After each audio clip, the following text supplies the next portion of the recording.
सोमवार व्रत कथा। किसी नगर में एक साहूकार रहता था।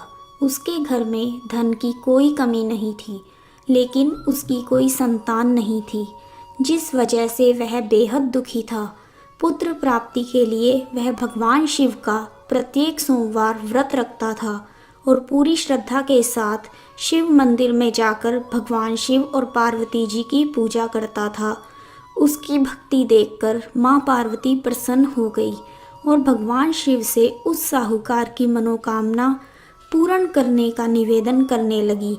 पार्वती जी की इच्छा सुनकर भगवान शिव ने कहा कि हे पार्वती, इस संसार में हर प्राणी को उसके कर्मों के अनुसार फल मिलता है और जिसके भाग्य में जो हो उसे भोगना ही पड़ता है।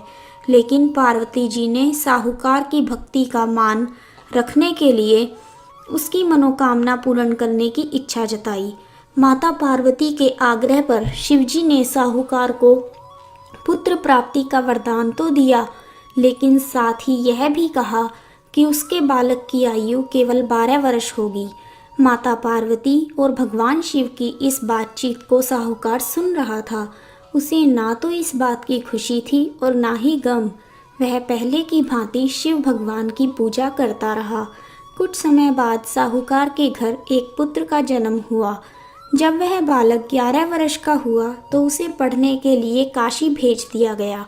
साहूकार ने पुत्र के मामा को बुलाकर उसे बहुत सारा धन दिया और कहा कि तुम मेरे बालक को काशी विद्या प्राप्ति के लिए ले जाओ और मार्ग में यज्ञ करवाओ। जहाँ भी यज्ञ करवाना वहाँ पर ब्राह्मणों को भोजन करवाकर दक्षिणा देते हुए जाना। दोनों मामा भांजे इसी तरह यज्ञ करवाते, ब्राह्मणों को भोजन करवाते और दान दक्षिणा देते हुए काशी की तरफ चल पड़े। रास्ते में एक नगर पड़ा, जहाँ नगर के राजा की कन्या का विवाह हो रहा था। लेकिन जिस राजकुमार से उसका विवाह हो रहा था वह एक आंख से काना था। राजकुमार के पिता ने अपने पुत्र के काना होने की बात को छिपाने के लिए एक चाल सोची। उसने सोचा कि साहूकार के पुत्र को इस शादी में दूल्हा बनाकर राजकुमारी से विवाह करवा दूंगा और विवाह के बाद इसको धन देकर विदा कर दूंगा और राजकुमारी को अपने नगर ले जाऊंगा। लड़के को दूल्हे का वस्त्र पहनाकर राजकुमारी से विवाह कर दिया। लेकिन साहूकार का पुत्र एक ईमानदार आदमी था। उसे यह बात न्याय संगत नहीं लगी। उसने अवसर पाकर राजकुमारी की चुन्नी के पल्ले पर लिखा कि तुम्हारा विवाह मेरे साथ हुआ है, लेकिन जिस राजकुमार के संग तुम्हें भेजा जाएगा वह एक आंख से काना है। मैं तो काशी पढ़ने जा रहा हूँ। जब राजकुमारी ने चुन्नी पर लिखी बातें पढ़ी तो उसने अपने माता पिता को यह बात बताई।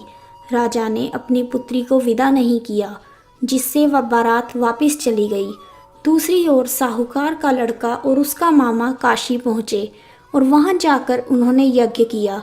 जिस दिन लड़के की आयु 12 साल की हुई उसी दिन यज्ञ रखा गया। लड़के ने अपने मामा से कहा कि मेरी तबीयत कुछ ठीक नहीं। मामा ने कहा कोई बात नहीं बेटा, तुम अंदर जाकर सो जाओ। शिवजी के वरदान अनुसार कुछ ही क्षणों में उस बालक के प्राण निकल गए। मृत भांजे को देख उसके मामा ने विलाप शुरू कर दिया। संयोगवश उसी समय शिवजी और माता पार्वती उधर से जा रहे थे। पार्वती जी ने भगवान जी से कहा, प्राणनाथ, मुझे इसके रोने का स्वर सहन नहीं हो रहा। आप इस व्यक्ति के कष्ट को अवश्य दूर करें। जब शिवजी मृत बालक के समीप गए तो बोले, यह तो उसी साहूकार का पुत्र है जिसे मैंने 12 वर्ष की आयु का वरदान दिया। अब इसकी आयु पूरी हो चुकी है। लेकिन मातृभाव से विभोर माता पार्वती ने कहा कि हे महादेव, आप इस बालक को और आयु देने की कृपा करें, अन्यथा इसके वियोग में इसके माता पिता भी तड़प तड़प कर मर जाएंगे। माता पार्वती के आग्रह पर भगवान शिव ने उस लड़के को जीवित होने का वरदान दिया। शिवजी की कृपा से वह लड़का जीवित हो गया। शिक्षा समाप्त करके लड़का मामा के साथ अपने नगर की ओर चल दिया। दोनों चलते हुए उसी नगर में पहुंचे जहां उसका विवाह हुआ था। उस नगर में भी उन्होंने यज्ञ का आयोजन किया। उस लड़के के ससुर ने उसे पहचान लिया और महल में ले जाकर उसकी आवभगत की और अपनी पुत्री को विदा किया। इधर भूखे प्यासे रहकर साहूकार और उसकी पत्नी अपने बेटे की प्रतीक्षा कर रहे थे। उन्होंने प्रण कर रखा था कि यदि उन्हें अपने बेटे की मृत्यु का समाचार मिला तो वे भी प्राण त्याग देंगे, परंतु अपने बेटे के जीवित होने का समाचार पाकर वे बेहद प्रसन्न हुए। उसी रात भगवान शिव ने साहूकार के स्वप्न में आकर कहा कि हे श्रेष्ठी, तूने तो मुझे ठग लिया। मैंने तेरे सोमवार के व्रत करने और व्रत कथा सुनने से प्रसन्न होकर तेरे पुत्र को लंबी आयु प्रदान की है। तो जो कोई सोमवार का व्रत करता है या कथा को सुनता है और पढ़ता है, उसके सभी दुख दूर होते हैं और समस्त मनोकामनाएं पूर्ण होती हैं। व्रत